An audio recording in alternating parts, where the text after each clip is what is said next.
Arya Wiraraja atau Banyak Wide merupakan salah satu tokoh penting di balik berdirinya Kerajaan Majapahit yang dipimpin oleh Raden Wijaya. Majapahit kemudian berkembang dan maju serta menjadi kerajaan yang disegani. Sosok Arya Wiraraja merupakan orang yang dekat sekaligus kepercayaan Raden Wijaya atau Nararya Sanggrama Wijaya, sang pendiri Kerajaan Majapahit.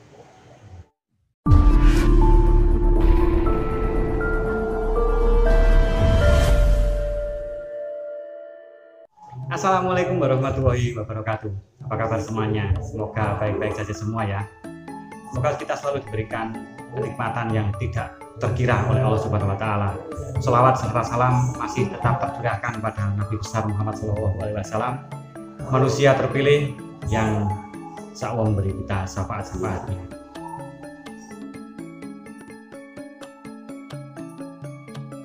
Sebelum menjadi orang kepercayaan Raden Wijaya, Arya Wiraraja merupakan pejabat penting di Istana Kerajaan Singasari yang saat itu dipimpin oleh Raja Kertanegara. Dalam Kidung Panji Wijaya Krama dan Kidung Harsa Wijaya dikisahkan bahwa Arya Wiraraja menjabat sebagai Rakyan Demu. Sementara Babat Pararaton dan Kidung Ronggolawe menyebut Arya Wiraraja sebagai babat tangan atau penasihat kenegaraan Raja Kertanegara. Saat itu Arya Wiraraja menjadi tokoh muda yang pintar dan strategi yang cemerlang, sehingga dia menjadi penasehat raja. Tetapi perbedaan pendapat membuat Arya Wiraraja akhirnya disingkirkan Kertanegara ke Sumenep, Madura. Arya Wiraraja diusir secara halus dengan diangkat menjadi adipati di Madura Timur pada 1269 Masehi. Dia yang masih bernama Banyak Wide kemudian gelar Arya Wiraraja atau pemimpin yang berani. Dalam perjalanannya, kisruh perebutan kekuasaan di Kerajaan Singasari serta pemberontakan dari Bupati Gelang-Gelang Jayakatwang akhirnya membuat Raja Kertanegara tewas. Kerajaan Singasari pun akhirnya tamat pada 1292 Masehi. Raden Wijaya yang merupakan menantu Raja Kertanegara kemudian dikejar-kejar oleh Jayakatwang. Raden Wijaya yang lari dari Singosari kemudian ditampung oleh Arya Wiraraja yang berkuasa di Sumenep, Madura. Hingga kemudian jalinan persahabatan keduanya berlanjut saat mendirikan Kerajaan Majapahit. Arya Wiraraja menampung dan melindungi sosok yang dikejar Jayakatwang karena dulu saat masih muda pernah mengabdi kepada kakek Raden Wijaya yang bernama Narasingamurti. Dikutip dari buku Arya Wiraraja dan Lamajang Tigang Juru, menafsir ulang sejarah Majapahit Timur, karya Mansur Hidayat, Arya Wiraraja merupakan penasihat utama Wangsa Rajasa, keturunan Ken Arok, masih ingat ya? Ken Arok sama Ken Dedes, yang kala itu dipimpin oleh Raden Wijaya. Dalam memutuskan sebagian kebijakan, Raden Wijaya selalu meminta nasihat dan bantuan Arya Wiraraja. Tercatat banyak utang budi Raden Wijaya kepada Arya Wiraraja, mulai dari membantu pelarian yang dari Singosari dan menampungnya di Madura Timur. Selanjutnya permohonan pengampunan pada Raja Jayakatwang, bantuan pasukan untuk mendirikan desa Majapahit. Selain itu, penyerangan dan penghancuran kerajaan Kediri di bawah Jayakatwang dan pengusiran tentara Mongol merupakan bukti betapa Raden Wijaya sangat tergantung pada Arya Wiraraja. Setelah kerajaan Daha yang dipimpin oleh Jayakatwang hancur dari Mongol, diusir Arya Wiraraja memutuskan untuk menetap sementara waktu di Majapahit. Dia lantas terlibat aktif dalam persiapan upacara penobatan Raden Wijaya sebagai Raja Majapahit. Sang Raja Majapahit itu lantas berjanji akan membagi 2 tanah Jawa jika perjuangannya berhasil. Di sisi lain, Sang Arya Wiraraja memutuskan meninggalkan Madura beserta keluarga dan pasukannya ke Lamajang. Pada tahun 1294 atau setelah mendirikan Majapahit, Arya Wiraraja dinobatkan sebagai raja yang memerintah di Kerajaan Lamajang Tigang Juru. Kerajaan ini merupakan kerajaan yang berada di bawah kekuasaan Kerajaan Majapahit. Kerajaan Lamajang Tigang Juru menguasai beberapa wilayah bawahannya seperti Penarukan, Blambangan, Madura, dan Bali dengan ibu kota di Lamajang. Hubungan baik Arya Wiraraja dengan Raden Wijaya pun berlanjut saat Raden Wijaya membentuk pemerintahan pertamanya. Putra Arya Wiraraja, Mpu Nambi, yang merupakan teman seperjuangan Raden Wijaya, diangkat menjadi Mahapati Amangkubumi Majapahit pertama.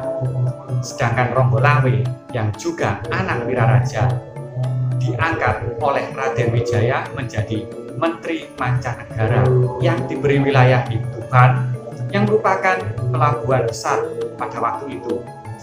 Mpu Sora, yang merupakan salah satu adik ipar Arya Wiraraja dan paman Ronggolawe, sekaligus pengawal Raden Wijaya saat melarikan diri dari Singosari, diangkat menjadi Patih Jedahan.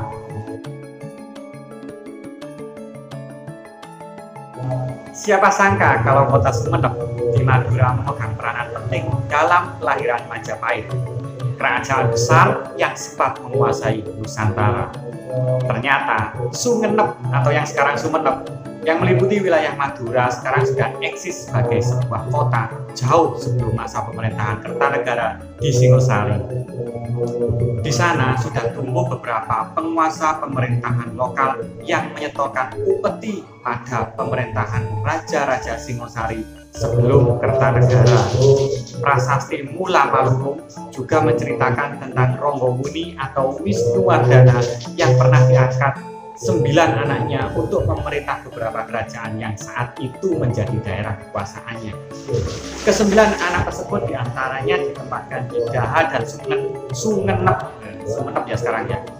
Tapi sayangnya 2 lempeng prasasti Mula Maluku yang ditemukan sekitar tahun 1972 itu hilang, sehingga sejarah Sumenep sebelum masa Arya Wiraraja sulit untuk digali lebih lanjut.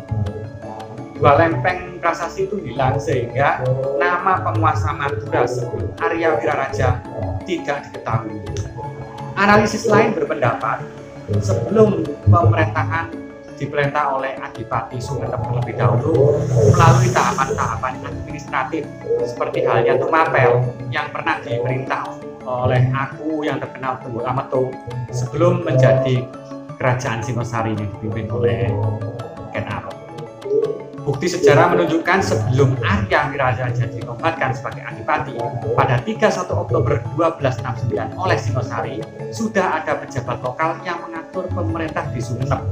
Pemerintahan itu sekaligus menjalankan mandat untuk menyatukan beberapa pemerintahan di bawahnya agar tunduk pada kekuasaan Kertanegara. Menurut mitos, didirikan oleh Raja Majapahit terakhir. Inilah sejarah Bangkalan di Pulau Madura dan legenda tewasnya pemberontak sakti di ujung tombak sakti.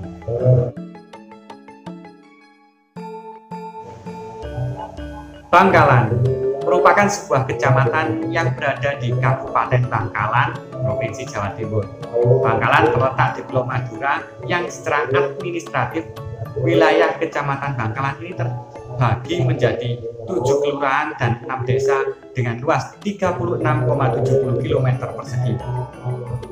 Mengutip dari bangkalankap.co.id, kata Bangkalan rupanya berasal dari kata bengkah dan laan yang artinya mati sudah. Nama yang diambil dari legenda pemberontak sakti bernama Ki Lesap yang tewas di Madura Barat. Ki Lesap merupakan putra Madura keturunan Panembahan Cakraningrat dengan selir. Mengutip disperpusipjatim.go.id, pada mulanya dia tidak tahu bahwa dia adalah keturunan Panembahan Cakraningrat sebelum ibunya memberitahu Lesap tentang identitas ayahnya. Saat masih muda, Lesap suka bertapa di makam-makam keramat. Pada suatu waktu dia bertapa di Gunung Geger dalam waktu yang cukup lama, dan setelah selesai, Lesap memiliki keahlian baru, yaitu menyembuhkan berbagai macam penyakit. Karena keahliannya, ia dipanggil oleh raja dan diperkenankan tinggal di sebuah rumah di desa Pejagan untuk membuka pengobatan bagi mereka yang sakit. Meski mendapat penghormatan dan penghargaan, namun dia tak pernah merasa puas karena selalu diawasi oleh raja. Ki Lesap berambisi untuk memegang pemerintahan di Pulau Madura, maka dia pun pergi meninggalkan kota tersebut dan menuju ke arah timur. Dan setibanya di Gunung Pajudan di daerah Gulu-Gulu, Luk Guyuk, dia mulai bertapa selama beberapa tahun. Karena kesaktian Ki Lesap, dia memiliki sebuah golok yang bisa diperintahkan mengamuk sendiri tanpa adanya yang memegang. Dan ini membuat Lesap terkenal sepelosok Madura. Karena ambisinya, Lesap yang telah merasa yakin mulai mengobarkan api pemberontakan dengan mendapat simpati dari rakyat. Dan saat turun dari pertapaannya di Gunung Payudan, dia berhasil menaklukkan desa-desa yang didatanginya. Ki Lesap mulai pemberontakannya dari timur, menyerang kerajaan Sumenep dan berhasil mendudukinya. Pangeran Cokronegoro V atau Raden Alza sebagai Bupati Sumenep merasa sangat ketakutan saat itu dan melarikan diri bersama-sama keluarganya ke Surabaya, melaporkan adanya pemberontakan tersebut pada kolonial Belanda. Ki Lesap kemudian bergerak dari Sumenep menuju ke Pamekasan melalui jalan sebelah selatan dan singgah di Pluto, Preduan, Kadura, dan seterusnya. Di setiap tempat yang dilaluinya, dia disambut oleh rakyat dengan penuh simpati dan menggabungkan diri dengan pasukan pemberontak. Pamekasan pun dapat dikalahkan karena Bupati Pamekasan ketika itu, Tumenggung Aryo Aikoro IV, Raden Ismail, tidak berada di tempat. Dia sedang bepergian ke Semarang. Adikoro IV yang mengetahui hal tersebut meminta izin kepada mertuanya, Cakraningrat V, untuk perang melawan Lesap, yang kemudian menuju Blega dan kemudian bertemu lalu berkelompok dengan kelompok dari Pamekasan yang dipimpin oleh Wongso Direjo, penghulu dari Begandan. Ketika mereka beristirahat di Sampang, datanglah utusan dari Lesap yang membawa surat berisi tantangan untuk berperang dan membuat Adikoro pun naik pitam dan mengajak pasukannya untuk berperang. Namun penghulu Begandan tidak setuju karena hari itu adalah hari yang naas dan dia berhasil nasihati Adikoro untuk berangkat ke esok harinya. Adikoro tidak sabar menunggu walau hanya semalam. Akhirnya penghulu Begadang pun menemani Adikoro ke Pamekasan. Adikoro IV dan pasukannya mengamuk dan musuh dipukul mundur hingga ke Pegetan, wilayah Pamekasan. Karena kelelahan, perut Adikoro terkena senjata dan ususnya terburai tanpa pantang menyerah. Dia tetap mengamuk dengan tombaknya dan melilitkan ususnya ke tangkai keris. Karena kehabisan tenaga, dia jatuh lalu meninggal. Pun terjadi pada penghulu Begandan yang gugur di medan perang. Ki Lesap yang menang terus ke timur dan bertempur dengan Cakraningrat V hingga dapat dipukul mundur sampai bantuan dari kompeni didatangkan dari Surabaya. Sayangnya pasukan kolonial Belanda ini tidak bertahan dan terpaksa mundur, sedangkan Cakraningrat V yang kalah lalu mengungsi ke Maleja. Ki Lesap kemudian membuat pesanggrahan di desa Tonjung. Cakraningrat V pada suatu malam bermimpi agar Lesap dikirimi seorang wanita yang memegang bendera putih yang berarti Bangkalan akan menyerah, dan itu dijalankan oleh Cakraningrat. Dia mengirim seorang ronggeng yang mengenakan pakaian keraton dan membawa bendera putih untuk menemui Ki Lesap. Lesap yang menerima pemberian itu lalu membawa wanita itu ke pasanggrahannya dengan keyakinan bahwa Bangkalan sudah menyerah. Bengkalan.